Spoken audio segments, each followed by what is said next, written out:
Di Indonesia, iklan lowongan pekerjaan dengan batasan usia adalah hal yang umum.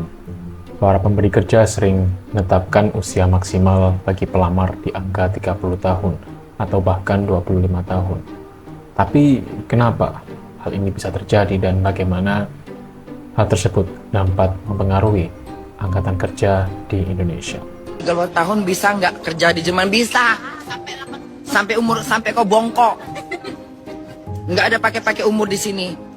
Di sini nggak ke Indonesia. Indonesia ketinggalan zaman. Seringkali kita menjumpai cerita-cerita dari para influencer atau masyarakat Indonesia yang berada di luar negeri yang mendapatkan kerjaan secara mudah walaupun umur mereka di atas 30 tahun bahkan 40 tahun. Lalu hal tersebut menjadikan sebuah ironi bagaimana bisa negara tersebut bisa menerapkan sebuah aturan yang membebaskan seseorang dapat bekerja tanpa memandang usia, sedangkan di Indonesia harus terbatas oleh usia. Jadi apa yang sebenarnya terjadi? Batasan usia dalam iklan lowongan kerja sangat tertanam dalam praktik ketenagakerjaan di Indonesia. Sebuah survei dari Lembaga Demografi Universitas Indonesia menemukan bahwa 40% dari semua lowongan pekerjaan di Indonesia mencantumkan batasan usia. Ini menciptakan jendela peluang yang sempit bagi para pencari kerja, terutama mereka yang berusia di atas 30 tahun. Di banyak negara lain, batasan usia ini dianggap sebagai diskriminasi atau ageism. Menurut sebuah studi dari Journal of Applied Psychology, ageism tidak hanya berdampak pada kepuasan kerja, tapi juga dapat mengurangi produktivitas dan komitmen karyawan. Di Indonesia, normalisasi pembatasan usia ini atau diskriminasi usia berdampak besar pada semua kelompok kerja, terutama pada mereka yang berada pada posisi rentan seperti pekerja kontrak. Menurut penelitian dari International Labour Organizations, pekerja kontrak di Indonesia seringkali mengalami ketidakpastian pekerjaan, dengan 30% dari mereka menghadapi resiko tidak diperpanjang kontraknya setiap tahun. Pekerja perempuan merasakan dampak lebih besar dari diskriminasi usia.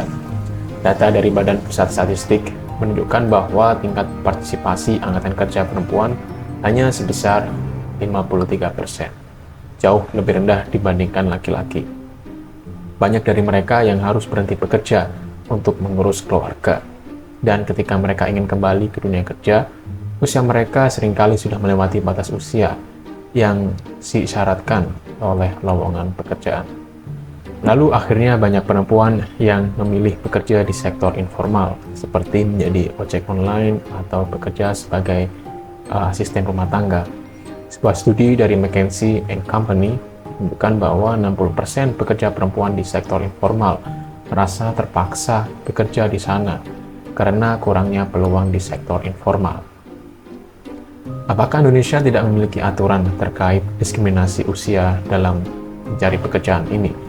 Dalam Undang-Undang Ketenagakerjaan tahun 2003, disebutkan bahwa setiap tenaga kerja memiliki kesempatan yang sama tanpa diskriminasi. Namun, aturan ini belum diimplementasikan secara efektif. Indonesia juga telah meratifikasi Konvensi ILO nomor 111 tentang diskriminasi dalam pekerjaan dan jabatan. Ini berarti pemerintah seharusnya bertanggung jawab untuk memastikan tidak ada diskriminasi dalam proses rekrutmen dan hubungan kerja. Saatnya untuk memikirkan kembali bagaimana kita menilai kemampuan tenaga kerja. Penelitian dari Harvard Business Review menunjukkan bahwa perusahaan yang mengutamakan kompetensi dan kualifikasi daripada batasan usia lebih berhasil dalam menciptakan lingkungan kerja yang produktif dan inklusif. Dengan menghapuskan batasan usia yang tidak perlu, kita dapat menciptakan lingkungan kerja yang lebih inklusif dan adil untuk semua. Sekian untuk video hari ini. Jangan lupa like, komen, dan subscribe. Dan sampai jumpa di video selanjutnya.